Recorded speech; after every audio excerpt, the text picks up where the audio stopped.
In section 1.1, Introduction to Graphing, we kind of start over from early algebra days that most of you should probably have seen and had, about how we graph, basically, and then we move into more specific and direct techniques as far as graphing lines and graphing other things as we move along with this. So when it's asking you here to graph the following, y equals 2x plus 1. Now if you remember this being in slope-intercept form and remember the rules for doing that, by all means go ahead, do it. But essentially what this is asking you to do is, if you don't remember it, to go back to some of your basics in algebra and say, okay, well, I have these x values here that I'm looking to figure out what they are right here.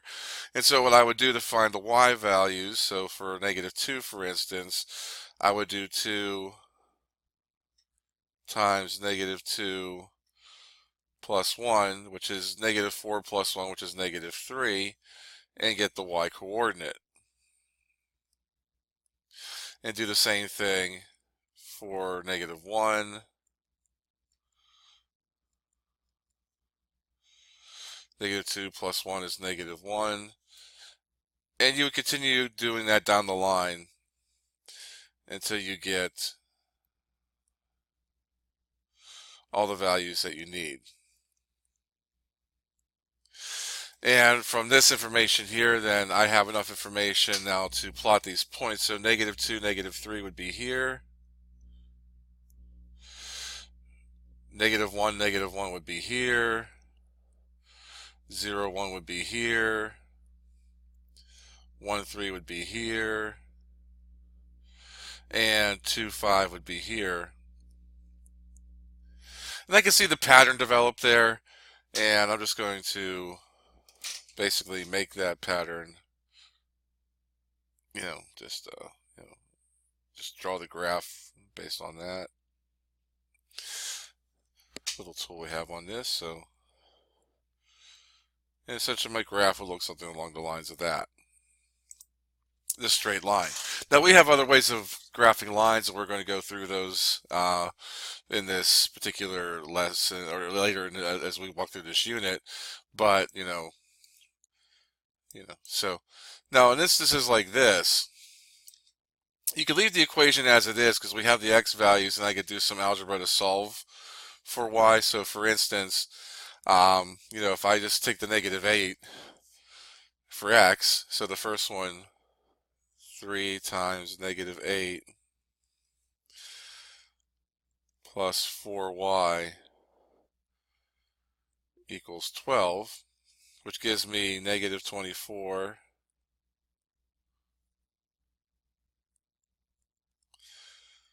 plus 4y equals 12. I would add 24 to both sides. These are some basic algebra techniques that hopefully most of you remember from your high school days at the very least. And I would divide both sides by 4 to get 9. So -8, 9 would be a point. I also had the option, I could do something very similar and, solve this equation for y, since the y's are what I'm looking for, and say, okay, well, I could say that 4y equals -3x plus 12, and then dividing both sides by 4 completely. Remembering to distribute that division, I would have -3/4 x plus 3. And then I can plug the numbers into this formula. So if I do like the -4, for instance, maybe use a different color for this, y equals -3/4 times -4 plus 3, which would give me 3 plus 3, which equals 6.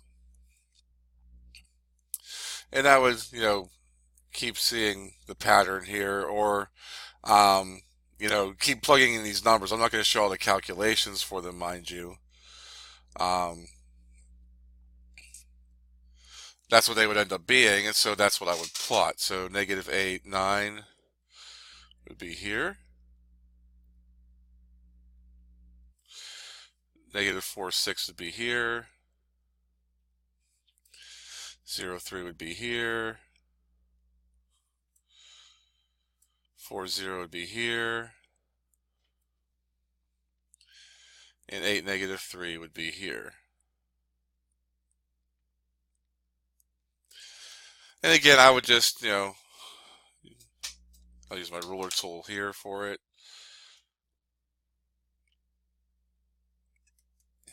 Connect the dots with the line. The best line I could come up with. And that would be the pattern right there. So you could see, you could do basic graphing just by plotting points along the line. Now, that gets to be tricky as you get to more complicated functions. And there certainly are shortcuts, especially for linear functions, that you learned along the way. So, but your calculator could also assist you as well, because if you have your calculator, you can then, get an idea what it looks like and then maybe focus on certain areas. So let's see how the calculator could do it. And so for this, I'm just going to pull up a virtual version of the calculator for our purposes for this. And maybe shrink it a little bit. There we go. Okay. Graphing these on a TI calculator is pretty straightforward. Now this is kind of emulating a newer version. It may have colors and things like that. Yours may not. So, as long as you're getting the same graph, that's fine too. So a few features on the calculator that can assist you with this, just to kind of show you. I'm going to just put in the formula for this. So I'm going to have x squared plus 3x minus 10. And now I have that formula written in here. Now I might want to set my window up so that I can see this really well. And oftentimes if you're given a graphing region, take for granted the fact that, if I'm giving you a graphing region, it's probably a good enough graphing region to see what's going on there. So that's what, you should kind of set it at. And it looks like, my x's go from a negative 10, which isn't listed here, but I can see negative 9, negative 10 to 10. So for my x's, I'm going to go from negative 10 to 10, which is usually the standard. It's already there. And my y's, it looks like I'm going from a negative 15 up to 10. So I'm going to say negative 15 here. Here and here, when you see these XCL commands, that tells you like how you're going up. So these are going by 1, so my scaling for each one of these is 1. The resolution, these other things, I would say, you don't necessarily have to mess with. It kind of helps you if you're trying to do a trace and things like that to be more specific. But there's better ways to come up with points, and eventually we'll show you. So now, if I hit the graph for this, I can see what the graph looks like. And the thing is, though, whenever you're asked for a graph, and even though the calculator does give you a graph, we're still looking for you to be somewhat precise with this, so, so I don't want, and no one wants to see you just basically just like put like, just come in here and say, okay, I'm just going to, it kind of look like this, so I'm just going to put in just a thing like that and expect to get points for it, because you can see, even when I just basically do that really quick, it's, kind of the shape, but, it's off a little bit, so, you have the right idea, but it's not what we're looking for. So,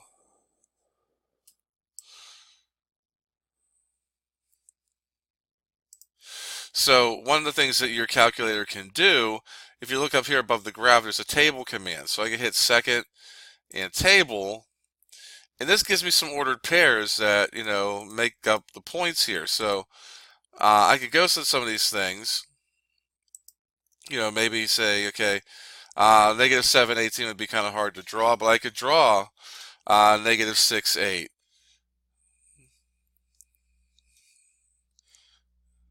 right there. I could draw -5, 0, which would be right here. And I could certainly be a little bit more precise with what's there. -4, -6. And so forth and so on as I go through these. -3, -10. At 0, it would be -10. Just enough to get the idea what the graph looks like. -2, -12, -1, -12. So I could be a little bit more precise with the graph.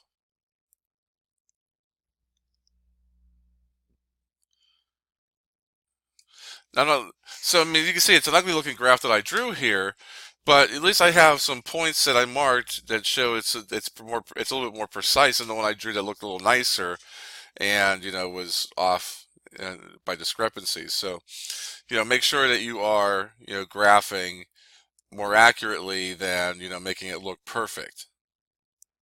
Now, another question you'll often be asked to do is to determine whether or not the ordered pairs you're given, especially since a lot of these equations are going to have two variables, x's and y's, whether or not they're solutions or not.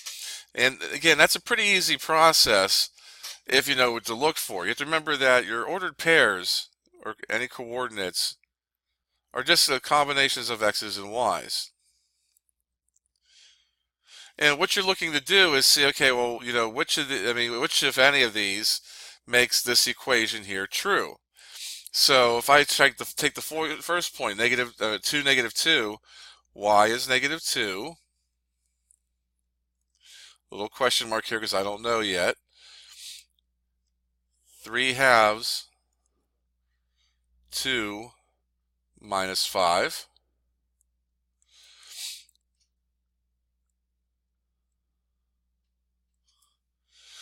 It's 3/2 times 2 is 3. Minus 5, which does equal -2. So does -2 equal -2?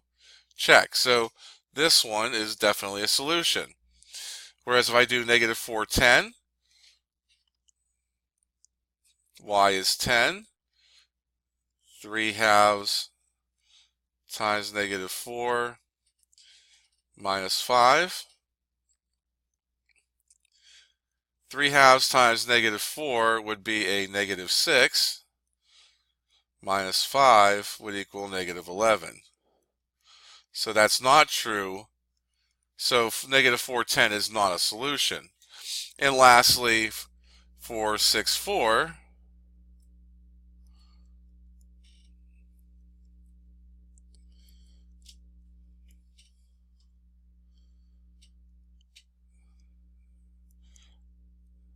I'm going to put 4 here, substitute that for the y. Is this the case here? So, 3/2 times 6 is 9.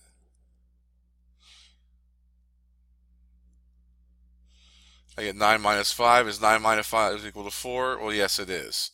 So 6, 4 would be a solution as well. Now, it's your turn.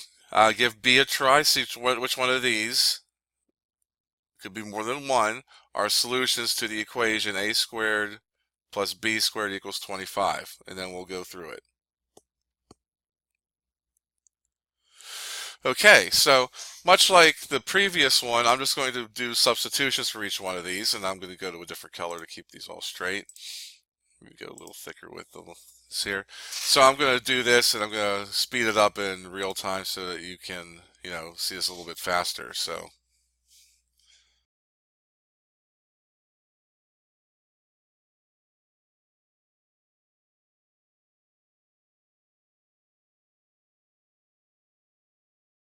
I worked out these problems to the point where I can answer some of these questions now. On the first one, I ended up with -0 squared, which is of course nothing, so I don't really have to consider this anymore. Is -5 squared 25? Well, -5 times -5 is 25, so this indeed is a solution. When I square negative square root 10, I get 10. When I square negative square root of 15, I get 15. Is 10 plus 15 25? Sure is. So that's a solution. When I use 2 and -4 for A and B, I get 2 squared plus -4 squared, which is 4 plus 16. Does that equal 25? No. And just so you know, I kind of took for granted here for this. Most of the time we're used to dealing with x's and y's. This one was dealing with a's and b's. And much like x's and y's, anytime you're given an ordered pair, you assume alphabetical order unless told otherwise. So, each one of these was an A followed by a B. So keep that in mind as well as you go through these. And so that's how you determine if you have solutions represented as ordered pairs. Now let's get into using something known as the distance formula. Now you will often be asked to find the distance between 2 points in a coordinate system. There's two cases that make it really easy. The first easy case is when you have a horizontal line, like this one. And I mean, basically here, all I really have to be able to do, it's just like a number line, is count. I could say, well, I'll go from -4 to 2. That's 1, 2, 3, 4, 5, 6. I could say the distance is 6 units. Or what I could look at here is say, okay, well, I could achieve the same thing if I take the one further to the right, 2, and subtract -4. Now, I mean, one of the things that we also deal with this is that, well, what if I subtracted the x coordinates in the other way? And say I took the -4 minus 2, I would have gotten -6, which is not really something we report as a distance. A distance, we're just saying, okay, how many units are between them? The negative indicates a direction. If I'm going from -4 to -2, that means I'm going, from -4 to -2. That's 6 units to the right. Whereas if I go from 2 to -4, that's 6 units to the left.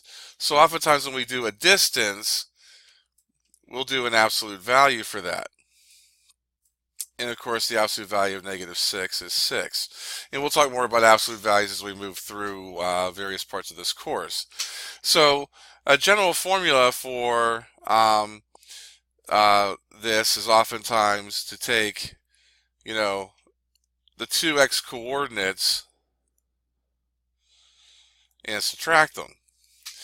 Now, the assignment of the subscript 2 and 1 is rather arbitrary. It doesn't really matter which one you call x2 and which one you call x1. I mean, so, this could be x1 or x2. I'm going to call it x1 here. This could be x2, but I could also reverse those because of the absolute value. It doesn't really matter. Much the same way in a situation where you have 2 points that are vertically oriented from each other, like this one here. Again, if it's vertically oriented, I could just count.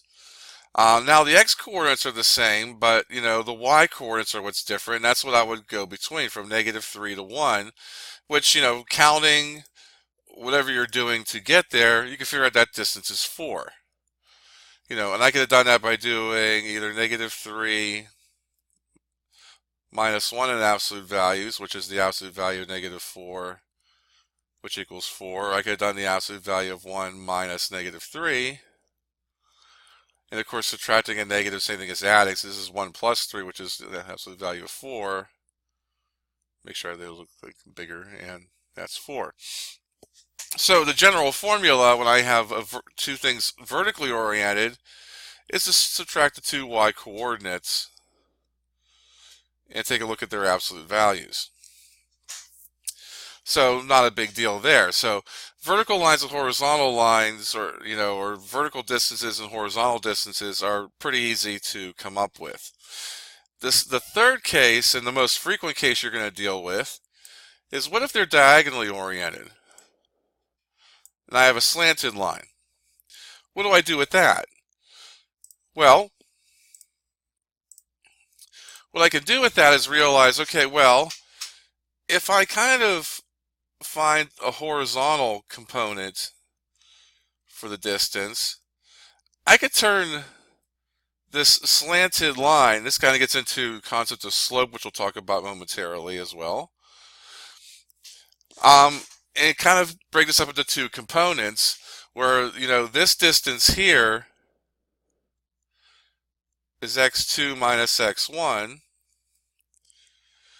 and this distance here is y2 minus y1.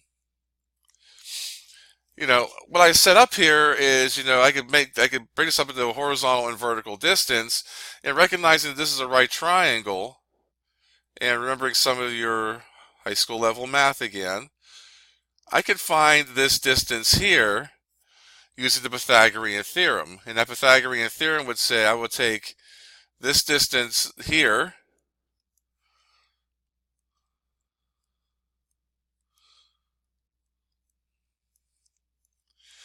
add this distance here, both of these being squared,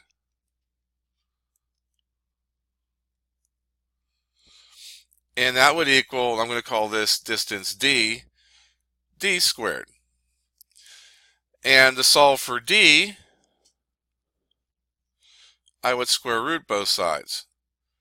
Now, one of the things we talk about later is that when we put a square root into a problem to solve the equation, we really should put a plus or minus sign there.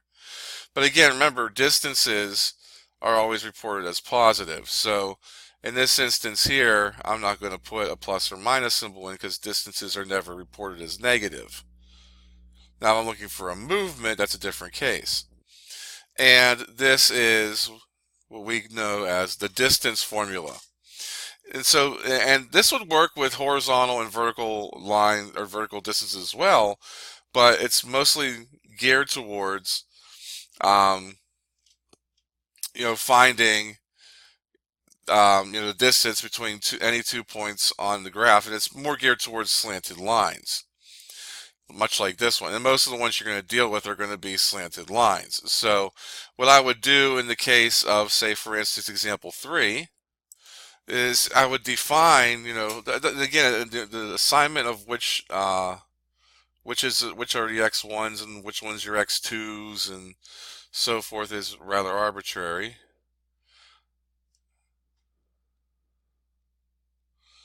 Because in the end, even for the distance formula, you don't have the absolute values involved, but you are squaring them. And so if you square a positive or a negative, it ends up becoming a positive value anyway. So, which x values I'm calling x1 and x2 doesn't matter.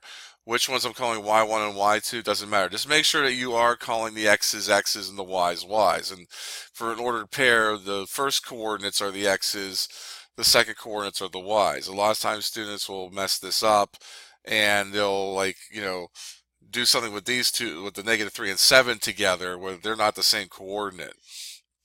So what I would like you to do is first tell me what the correct distance formula setup for this would be. And then I want you to calculate it out and tell me what the distance is between -3 and 7.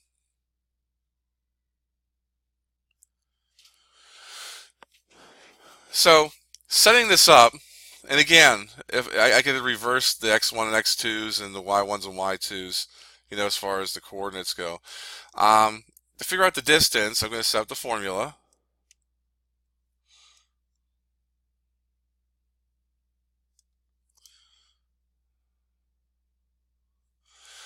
So I'm going to take -3 minus 4 squared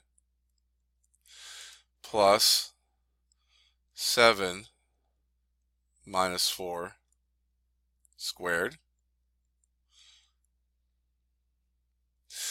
-3 minus 4 is a -7. Squared is -7. I get 49. And again, some of this could be aided with you on the calculator, which is fine too. 7 minus 4 is 3. Squared is 9. And I get the square root of 58. It's an irrational number. 58 is not a perfect square. There are no perfect squares that would divide out of 58. And so, the best I could possibly do to go any further, if I wanted to leave it exact, I'd say the square root of 58. If I want to get an idea what that is, I could approximate it just by doing the square root of 58 on my calculator. And the square root of 58 is approximately 7.62. So these are about 7.62 units apart. Now, distances can be used along with other things and other concepts as well. So let's have a look at example 4, which is a question that is often posed, or similar questions are posed to it in textbooks a lot. So for this one here, we want to show that the following are vertices of a right triangle. So, well, how would we possibly do that? I could graph it, and certainly a graph is useful for this as you try to find the correct distances. Because it's the distances I'm looking for. And basically, if these are the vertices of the right triangle, then the sides that run between these various points would, as a result, be following the Pythagorean theorem. So the first thing I'm going to do is I'm going to sketch a graph of this. And so again, I'm going to speed up the video so I can show the drawing a little bit faster. So I'm going to set up a graph.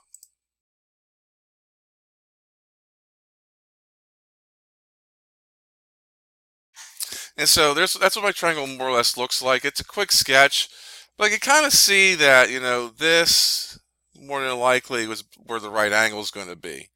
So I'm going to call this side A, I'm going to call this side B, and this side C. And I want to be able to show that A squared plus B squared equals C squared. And I could define what A, B, and C are. A is the point that goes from 1, 1 to 3, 4. B is the length that goes from 1, 1 to 4, negative 1. And C is the segment that goes from 3, 4 to 4, negative 1. And so I want to find these various distances. And again, I'm going to use the distance formula for this. So, you have your x's and y's. So what I want you to do is first, let's find what A is.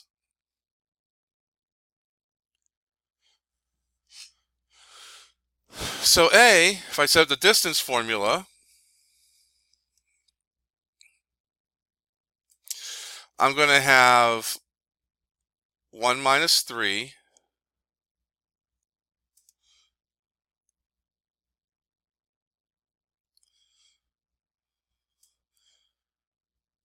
plus 1 minus 4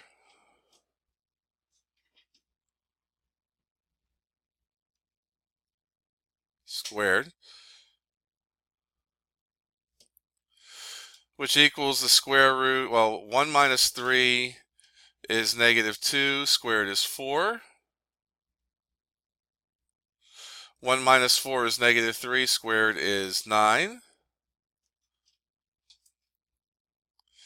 And that equals the square root of 13.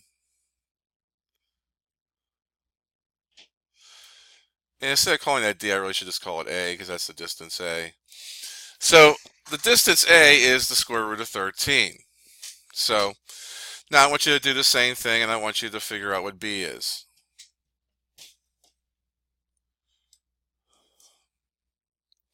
B, same thing. B, the distance we're calling B, is going to be the square root of 1 minus 4. Those are my x's being subtracted and squared, plus 1 minus negative 1, which is my y's being subtracted and then squared.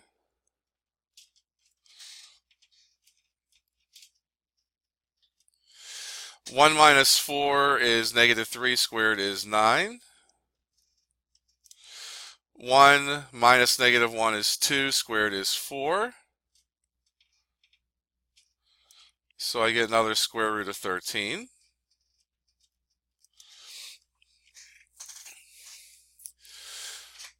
And now lastly, I want you to figure out what C is.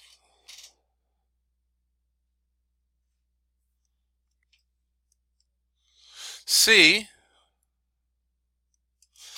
that distance, is going to be 3 minus 4 squared. Those are my x's being subtracted and squared. So it's this and this, not the pairing of the 3 and 4 because they're together in the same parenthesis. So always be careful, you know, where these are coming from.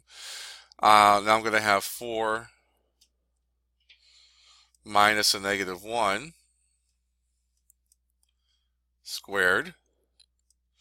3 minus 4 is negative 1 squared is 1. 4 minus negative 1 is 5 squared is 25. So this equals the square root of 26.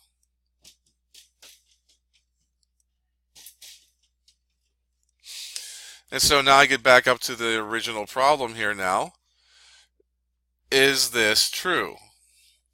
So if I take the square root of 13, which is what A was, and square it,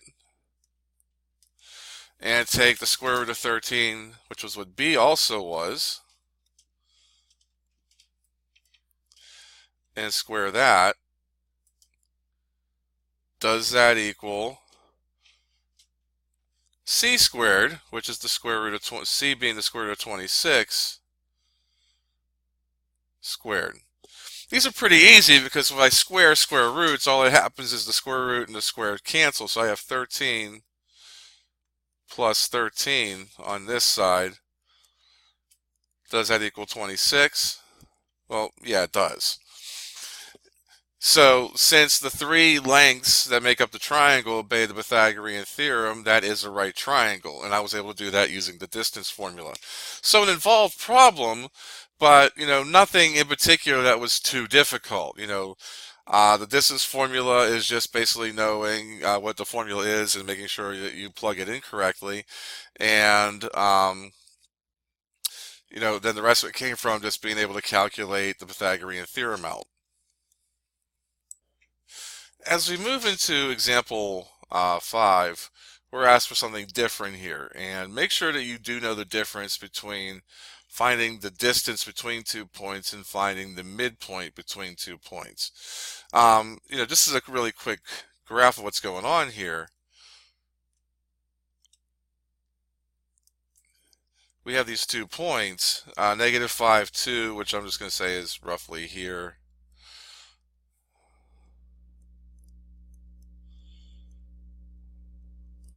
And 4, negative 6, which I'll say is roughly right here.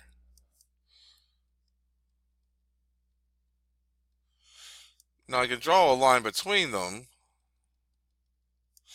And what I'm looking for is to figure out what point is exactly halfway, or the midpoint, between these two. Now, I didn't draw a really accurate graph, so that could be somewhat tough to do with this one. But even you would find in many cases it would be tough to do it even if you had this drawn on a nice coordinate system and things of that nature, because that point is not necessarily guaranteed to cross at your grid marks, and it also would depend upon how you had it scaled as well, whether or not it would. So and so that you would be doing some speculation and guessing. Whereas the midpoint formula is really not very difficult. The midpoint formula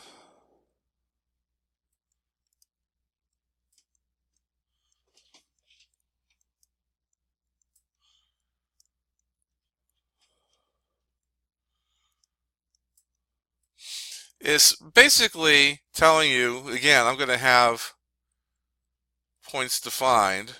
These are a pair of x and y coordinates. This is another pair of x and y coordinates. The subscript of 2's, again, doesn't really matter so much, even in this formula, because essentially what you're going to be doing is taking the average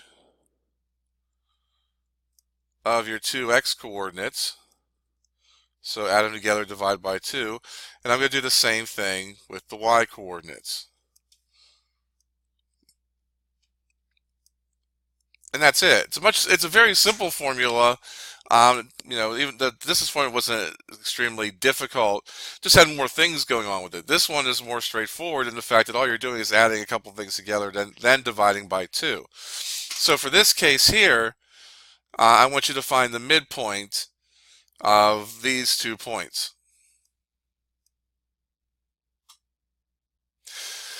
For this situation here, the midpoint on the line segment connecting these 2 points would be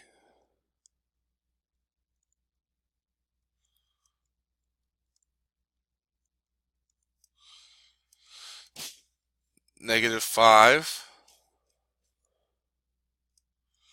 plus 4 over 2 and 2 plus -6 over 2. -5 plus 4 is -1. -1 divided by 2 is a -1/2. So unless you're scaling your graph by halves, which most people usually don't, this would be something you're guessing at. You can even see like mine wasn't a great thing here because it was pretty good because it is barely on the left of the y-axis, which means it is to the left in the negative territory. 2 plus -6 is -4. -4 divided by 2 is -2. So that would be the precise coordinates for this midpoint.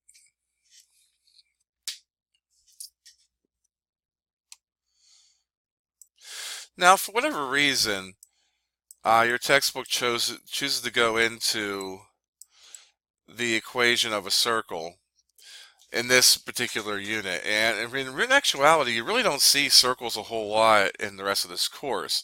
If you look further in the textbook, you do see that there is a chapter on conic sections which goes into circles again as well. However, we don't cover that in this course. So it's still rather easy because it has a very set structure. And the formula for the equation of a circle is in your notes. So and basically what those notes say is that, and I'll do this by hand. Let's get the notes first. A circle's equation is generally this form here, where I have x minus h squared plus y minus k squared equals r squared, where the h, the k, and r, and therefore r squared, are constants. So the x minus, the y minus, the parentheses, the squares, the plus sign on the left-hand side are all part of the structure of the formula. And it basically tells us that the center, if I have it in that kind of format, is at h comma k. Do notice how these have minus signs up here, but the coordinates do not. And the radius of the circle is r. How do we use this formula to do this? One of the issues we have with this particular example here is that this has a plus there where it should have a minus. This one's fine. I have x minus and I do have a number. Great. That should be my h value. That should help me figure out where the center is. The fact that I have the y plus 1 is concerning, but it's something I could easily resolve because remember, an addition is the same thing as subtracting a negative. And so if I think of y plus 1 squared as y minus negative 1 squared, if I get a square up there, I'm fine. And of course, 9 is the same thing as 3 squared. Now I can clearly see better what my h, k, and r are. This circle is going to have a center at 4. It's the number following the minus sign, negative 1. This number following the negative sign. And the radius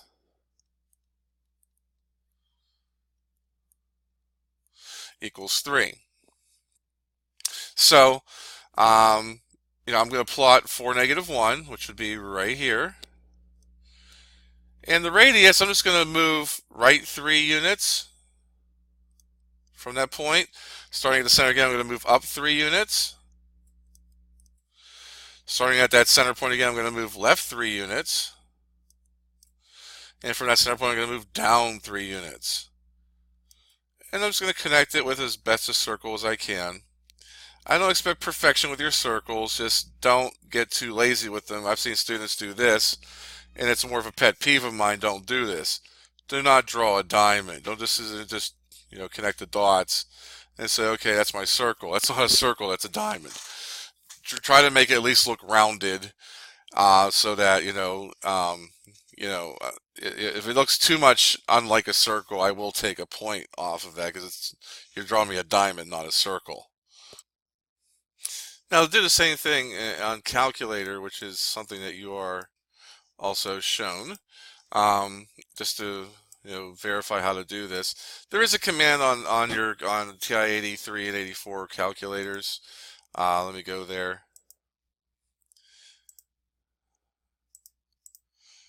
And just to make sure there's nothing in the way of it, I'm just going to clear off the graph.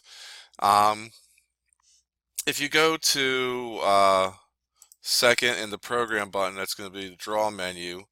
It has a lot of different options, but you can see choice number 9 is circle. And all I need to do here is put in the h, the k, and the r values in that order. So in this case here, my h value was 4, comma. My y value was negative 1, comma. And my r value was 3. And I could make it draw a circle. I mean, the thing is, you still have to be able to interpret the function and then interpret the equation correctly to do it. So you're not really saving yourself a whole lot of steps.